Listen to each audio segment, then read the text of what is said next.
you have a dream, you should be the first person you should be able to speak to about your dreams is your wife. And if you can't speak to your wife about your dreams,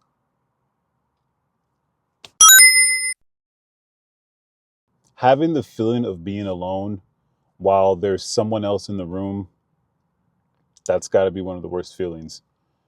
And the reason I say that is because in a marriage, there are times where it feels like you just can't relate correctly to your spouse, not knowing how to speak to them. Everything you do just kind of goes incorrect. And that can be a very devastating feeling. In my last video, I spoke about the communication breakdown in marriages and how detrimental it can be. If you lose communication, you lose everything. And I told you in the last video as well that there were 5 signs that would show a marriage going through some significant issues, but also give you guys some areas that you can work on and try to make those things right in your house. So again, the first thing we spoke about last video was communication breakdown. It happens. It's going to take place. You're going to have moments where you need to figure out how to grow, mature, and recover, right? You're not going to be able to avoid the breakdowns, but you have an opportunity to figure out how fast you want it to be restored as far as the communication. The second thing I want to talk about today is emotional distance. All right.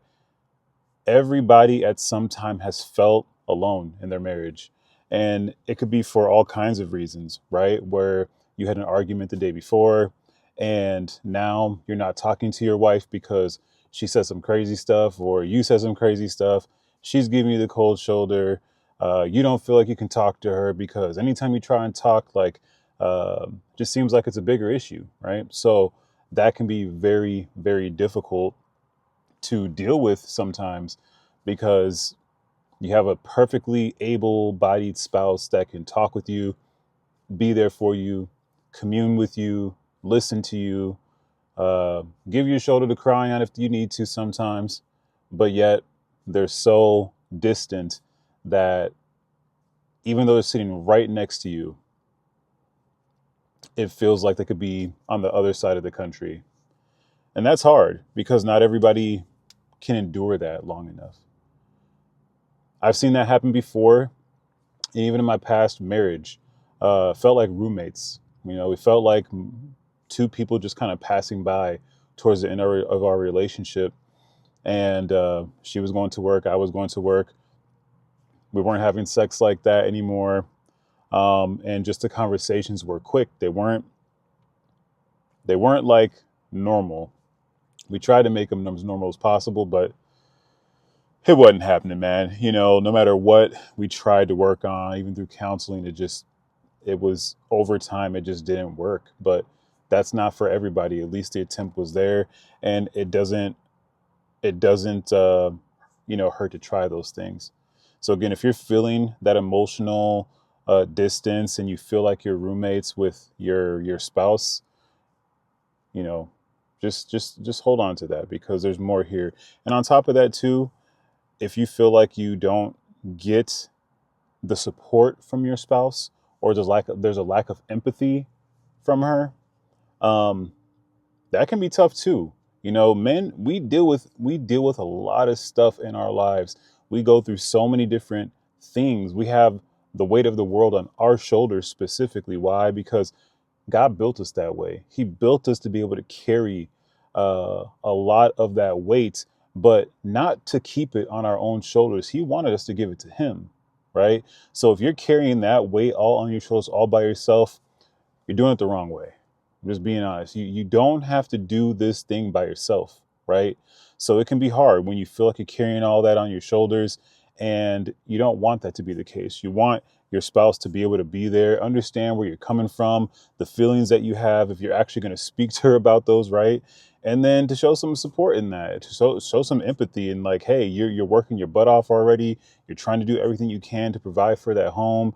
And still, it seems like there's a laundry list of things that have to be done. And when you don't meet those, demands or to meet her demands in those areas, then there's frustration that sets in. There's anger that could set in. There's all these different things that can set in. And it's just like, man, like, can you give a brother a break, please? Like, I actually am trying.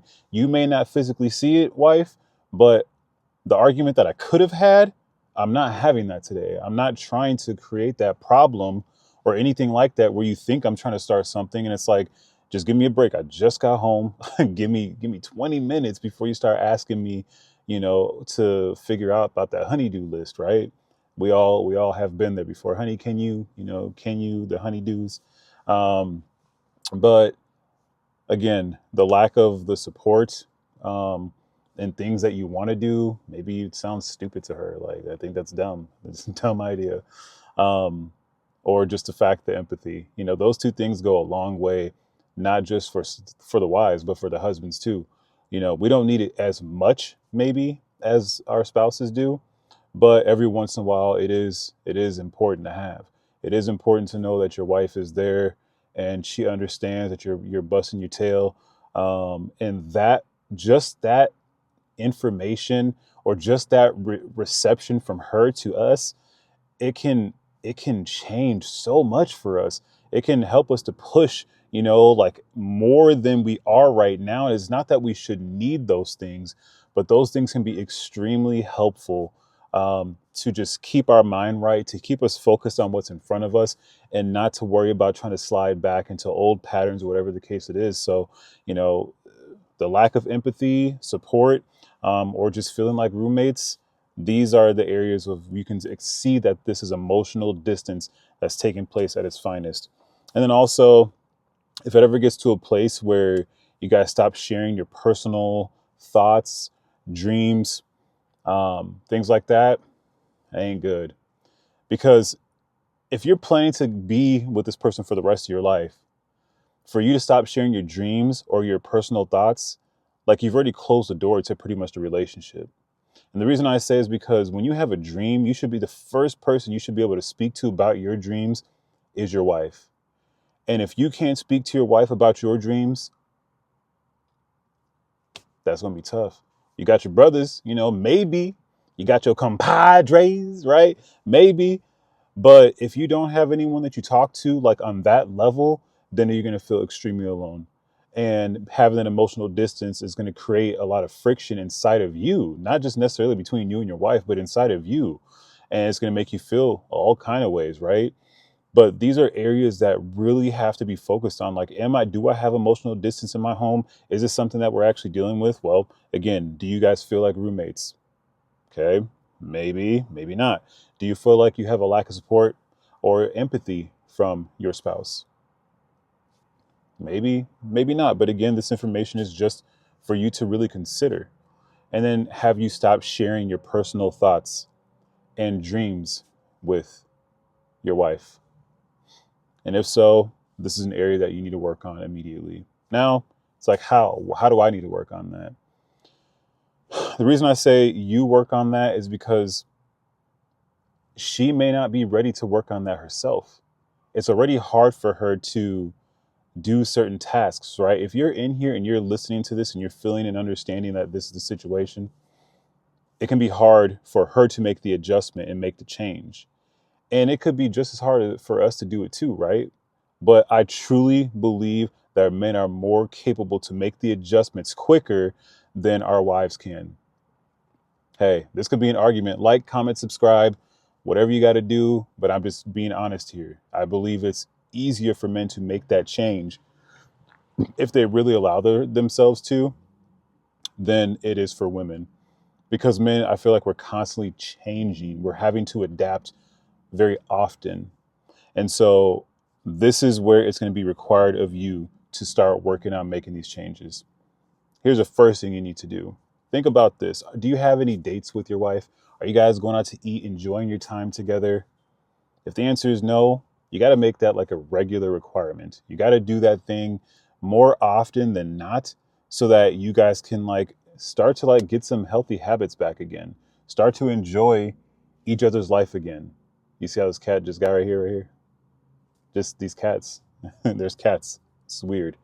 Um, but just to like date again. Almost, you're married, but you got to learn how to date each other again. Like, what did you do when you first got together that got you guys together, right? There's just areas and things that you know that you can do to work on building each other up again, work on getting the emotional distance from being here to here to here to here. It's just certain steps that gotta be taken. um the emotions, how do you validate each other's emotions when things are good and bad? How do you listen to her when she's dealing with something? How does she listen to you? You know, but it starts with you. You can start making that change and validate her emotions when she's feeling some type of way. Really take time to listen. Like I said in another video, like write the stuff down, really, find out what it is that she's dealing with, what she's going through, right? Because the more time you take to do those things, I believe that she'll spend a lot more time trying to work on maximizing her efforts to do the same thing for you. Now, you can believe it or not, right? Some men, we have seen so many men argue in my on my channel about stuff, men and women. And I think it's funny because everybody's got their own opinions, and I'm all right with that. I don't have any problem with what people say because it's your thoughts, but I know what worked for me. So no one can tell me it's not true, right? No one can say it's not something I went through, and I stood on the word. And that's been my source through everything I've ever dealt with. So, and then also, what types of goals do you guys have for each other? Like maybe you need to set some goals, maybe revisit those goals to get back into like a reconnecting phase or state where you guys can focus on something again. If you have nothing to focus on at all, how can you stay connected? How will you stop yourself from becoming distant from each other if you have nothing to work towards together, right? The word says, how can two people walk together unless they're agreed? If you have no goals, you can't agree on anything. It's going to be very difficult to stay that course. You might say yes today, but tomorrow it might be a no. But if you guys have goals together, the yeses remain a lot easier, and the nos, they're just more predictable. They're more understanding when you guys do those things. So again, emotional distance is an area that you guys, second one that we're talking about. Almost 12 minutes into this video, I am going to do another video. But first part we talked about was communication breakdown. And here we are now talking about emotional distance. So if you have not seen the first video, which was the communication breakdown, I would encourage you to watch that. And then come back for my next video, which is going to be number 3 on those signs. Okay. So hope this works out for you guys. Put it into play, see how it works, and talk with you soon. See ya.